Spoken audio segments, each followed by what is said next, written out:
Donc on se retrouve pour les codes promotion. Donc pour les codes promotion, en fait, il suffit d'aller dans marketing, dans l'onglet marketing ici. Et donc ici, vous avez code promotion pour créer nos codes. Donc ici, vous avez des codes qui ont déjà été créés, donc que l'on peut modifier. Et là, donc le même principe, par action groupée, on peut faire des modifications, des suppressions, mettre à la corbeille par exemple. Et on va rajouter un code promotion. Donc pour rajouter le code promotion ici, soit vous générez un code promotion en cliquant sur générer un code promo, soit vous mettez par exemple votre propre, vous personnalisez votre code, mais 2022. Description, ça c'est pour vous aider, code promotion, mais ça c'est des infos un peu plus personnelles.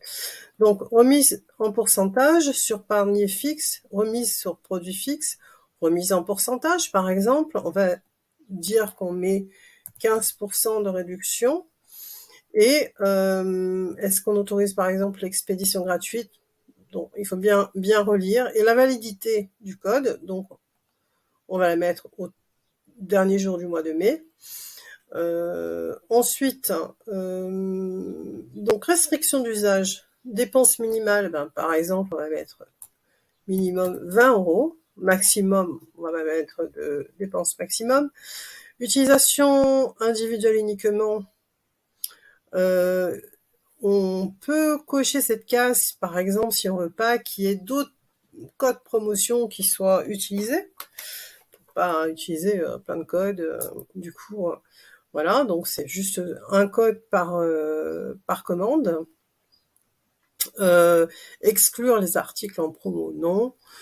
Produits, donc est-ce qu'il y a des produits à exclure? Peut-être par exemple qu'on va exclure, je sais pas moi, une table, alors, je sais pas, table basse par exemple, voilà, de façon à ne pas, voilà, exclure. Catégorie de produits aussi, exclure des catégories de produits.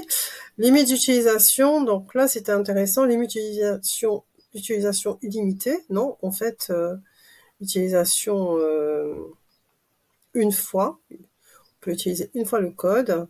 Limitation d'utilisation au nombre d'articles, bon, appliqué à tous les articles éligibles du panier, peut-être qu'on peut mettre, on peut laisser la valeur par défaut en fait. Donc pour laisser la valeur par défaut, en fait, on met rien, on plie pas le champ. Limitation d'utilisation par utilisateur, on va mettre une fois, et là on fait publication. Voilà, donc votre code s'affiche dans l'ensemble des codes.